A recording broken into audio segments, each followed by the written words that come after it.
कि अपना आभार व्यक्त करता हूँ और मेरी आवाज़ जहाँ तक पहुँच रही है, तारापुर विधानसभा के आप सभी नागरिकों का मैं हार्दिक अभिनंदन करता हूँ।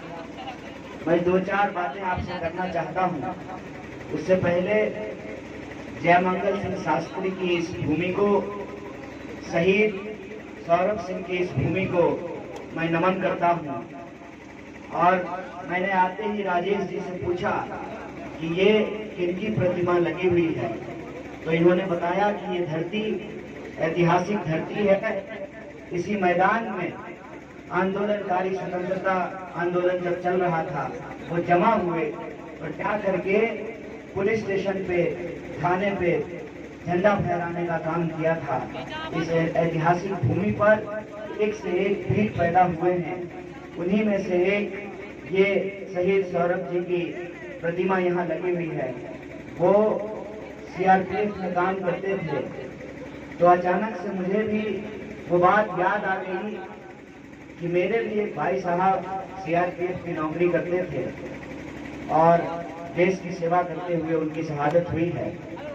हम लोग ये जानते हैं कि शहीद होने का, उसके परिवार का सदस्य होने का, देश की आज़ादी के आंदोलन के लिए मर मिटने का एक साधारण गरीब किसान मजदूर परिवार का जीवन क्या होता है। हम लोग गरीबी किताब में नहीं पढ़े, अपनी आंखों से देखे हैं। कहते हैं ना कि हाथ अंगन को आरसी क्या, पढ़े लिखे को फारसी क्या। हमने जीवन को देखा है, इसीलिए जब हम आपके बीच आए हैं तो हम बिल्कुल इधर उधर की बात नहीं करेंगे।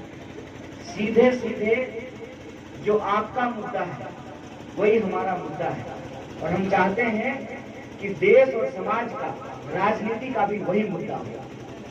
आप बताइए, हमारे बीच बिहार के जो लोग हैं उनकी सबसे बड़ी समस्या क्या है? रोजगार की कमी है। खेती किसानी आज ऐसी स्थिति में पहुंच गई है कि कोई किसान अपने बच्चा को किसान नहीं बनाना चाहता। आप सोच करके देखिए कि कलेक्टर साहब का बेटा कलेक्टर बनना चाहता है, डॉक्टर साहब का बेटा डॉक्टर बनना चाहता है, प्रोफेसर साहब का बच्चा प्रोफेसर बनना चाहता है। किसान का बच्चा किसान क्यों नहीं बनना चाहता? सब तो अनाज ही खाता है। प्रधानमंत्री भी अनाज ही खाते हैं, मुख्यमंत्री जी भी अनाज ही खाते होंगे, डीएम साहब भी अनाज ही खाते होंगे, चपरासी भी अनाज ही खाता है। लेकिन उस अनाज को उगाने वाले किसान हैं, उनका बच्चा किसान क्यों नहीं बनना चाहता? क्योंकि इस देश में खेती किसानी को तबाह कर दिया गया। जो मेहनत मजदूरी करके, खून पसीने से, ईमानदारी से अपना जीवन का भरण पोषण करता है, समाज में उसको प्रतिष्ठा नहीं मिलती। चोरी बेईमानी से जो धन जमा कर लेता है उसको इज्जत मिलती है, उसको सम्मान मिलता है, उसको पद और प्रतिष्ठा मिलता है। ऐसी स्थिति में जो किसान हैं उनको उनके फसल का दाम नहीं मिलना उनको दोहरी मार मारता है। उनका जो अनाज है उसका दाम उनको नहीं मिलेगा। आपको आपके गेहूं का दाम नहीं मिलेगा, लेकिन आप बिस्कुट खरीदने जाइएगा तो 100 ग्राम का दाम 20 रुपया आपसे लिया जाएगा। तो जो उपजाने वाला है उसको उसके उपज का दाम नहीं मिलता है, लेकिन जब वो अपनी जरूरत की चीजें खरीदने जाता है तब महंगे दाम में उसको चीजों को खरीदना पड़ता है। इसीलिए किसान अपने बच्चों को किसान नहीं बनाना चाहता। मजदूरों की हालत देखिए। अभी चंदन जी ने कहा कि मजदूरी, जो दिहाड़ी मजदूरी है, उसका जो न्यूनतम दाम है उसको कांग्रेस पार्टी ने तय किया, मनरेगा का कानून बनाया, रोजगार की गारंटी की। लेकिन आज स्थिति क्या है कि मजदूरों को उनकी न्यूनतम मजदूरी भी नहीं मिलती है। तो किसानों और मजदूरों का जो सवाल है वो सबसे बड़ा सवाल है।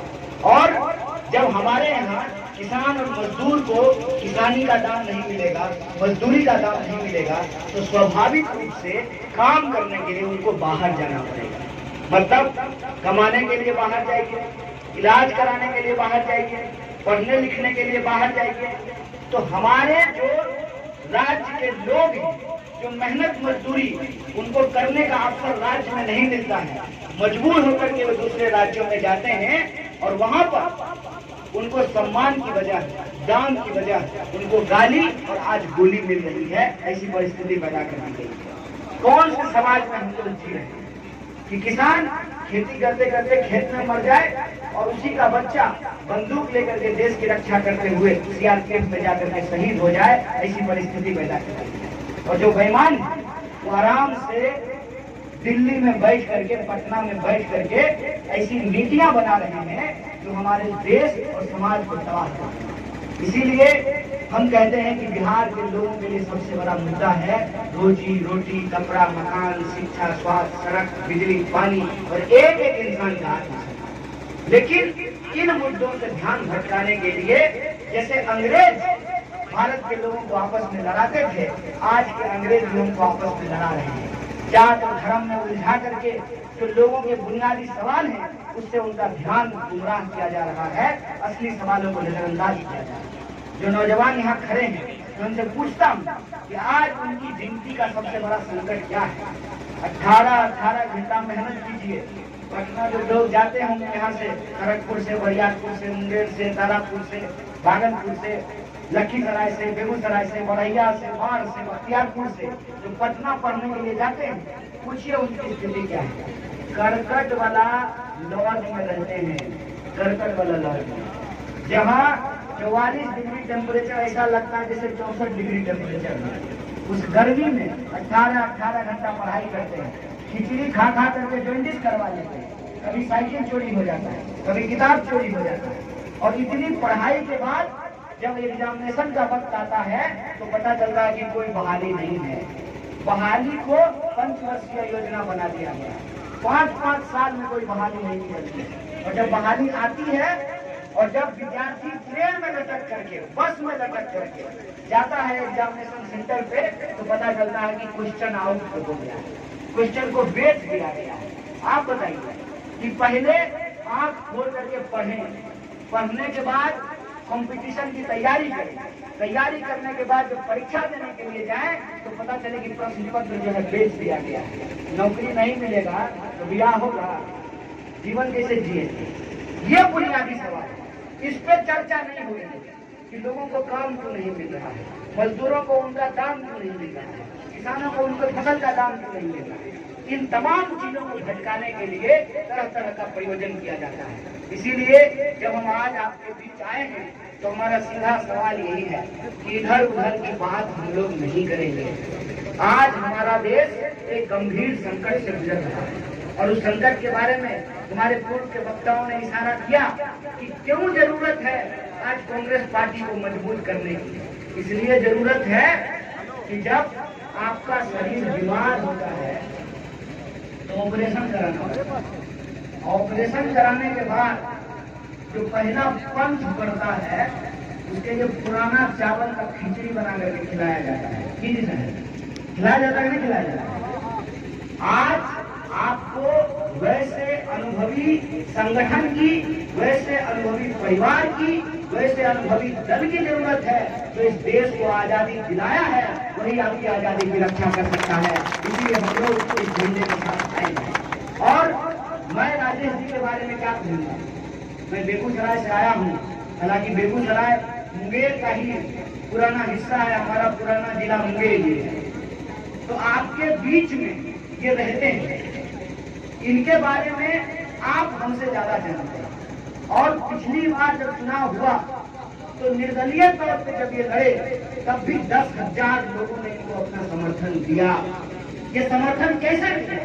ये समर्थन इस आधार पर मिला कि ये महिलाओं की शिक्षा के लिए, लड़कियों की शिक्षा के लिए काम करते हैं, बुजुर्गों के इलाज के लिए काम करते हैं, नौजवानों की पढ़ाई के लिए काम करते हैं, उनके बीच में कंप्यूटर विकसित करने का काम करते हैं, नौजवानों को इकट्ठा करते हैं, सुख दुख में लोगों के साथ आकर के खड़ा करते हैं। आप बताइए कि हम रोपे में बबू तो काम का फल कैसे हम देंगे? अगर हम ऐसे लोगों को अपने प्रतिनिधि के तौर पे चुनेंगे जिनकी प्राथमिकता जनता नहीं है, अपनी कुर्सी है, तो हम बताइए उनसे क्या अपेक्षा कर सकते हैं? अगर हम ऐसे प्रत्याशियों का हाथ मजबूत नहीं कर सकते हैं जो सेवा को अपना धर्म समझता हो, तो हम कैसे समाज में बेहतरी की उम्मीद करें? इसीलिए हम जब आपके बीच में आए हैं अपील करने के लिए, तो आपसे कहने के लिए आए हैं, आपसे दर्द साझा करने के लिए आए हैं, ये सरोकार बताने के लिए आए हैं कि कि वोट का अधिकार कोई मामूली अधिकार नहीं है। आपके वोट में इतनी बड़ी ताकत है कि पूरा का पूरा मंत्रिमंडल तारापुर का धूल फांक रहा है। संभल करके छूटिएगा, नहीं तो पता चलेगा किसी मंत्री के जेल पे गिर गया। कितने मंत्री आपके तारापुर में घूम रहे हैं, ये आपके वोट की ताकत है। इसको अगर हम ऐसे ही जाया करेंगे तो वो तो अपने बच्चों का कैरियर बनाएंगे, लेकिन हमारे आने वाली पीढ़ी का क्या होगा, शायद इस बात को हम लोग तय नहीं कर पाएंगे। इसीलिए ये वो वक्त है कि हमको एक संदेशा देना पड़ेगा। और कई साथी ये कह रहे हैं कि कांग्रेस पार्टी 2 सीट जीत जाएगी तो क्या होगा। एक बात याद रखिएगा, खूब मसालेदार सब्जी बना दीजिए, एक चुटकी नमक कम या एक चुटकी नमक ज्यादा अगर हो जाता है ना तो जायका बिगड़ जाता है, स्वाद बिगड़ जाता है। जो लोग कांग्रेस पार्टी को हल्के में ले रहे हैं, आपके माध्यम से हम उनको कहना चाहते हैं कि जेडीयू और बीजेपी को हटा करके बिहार में अगर कोई सरकार बन सकती है तो उसका रास्ता कांग्रेस पार्टी होकर के जाता है। किसी को भी ये भ्रम नहीं होना चाहिए कि अगर आपको दूध को दही बनाना है तो जोरन चाहिए, और वो जोरन कांग्रेस पार्टी है। इसीलिए हम आपके जब ये बात कह रहे हैं तो पूरी जिम्मेदारी से कह रहे हैं। ये कोई हवाई बात नहीं कर रहे हैं, उसका एक ठोस आधार है। और उसका ठोस आधार ये है कि मांझी पानी के धार को समझता है। लोगों को देख करके लगता होगा कि नाव कहीं से भी कहीं जाता है, नाव कहीं से भी कहीं नहीं जाता है। हवाई जहाज आसमान में जो उड़ता है वो कहीं से कहीं नहीं उड़ता है, उसका एक मार्ग होता है, उसका एक रूट होता है, पानी की एक धार होती है। और उस धार को समझ करके हम आप लोगों को कह रहे हैं कि जिस पार्टी ने इस देश को बनाया है वही पार्टी इस देश को बचा सकती है। और उसी पार्टी के कर्मठ कार्यकर्ता के रूप में आपका भाई, आपका बेटा राजेश मिश्रा जी तारापुर विधानसभा क्षेत्र के रहने वाले हैं। और हमको भरोसा है कि हमारी कही हुई बात अगर आपको लगती है कि यह आपकी बात है तो आप अपने बात का चुनाव करेंगे, हमारा समर्थन करेंगे। इसी आशा और उम्मीद के साथ आप लोगों को एक बार फिर से देरी से आने के लिए माफी मांग के अपनी बात को खत्म करूंगा। शुक्रिया। इंकलाब जिंदाबाद, हमारी एकता जिंदाबाद।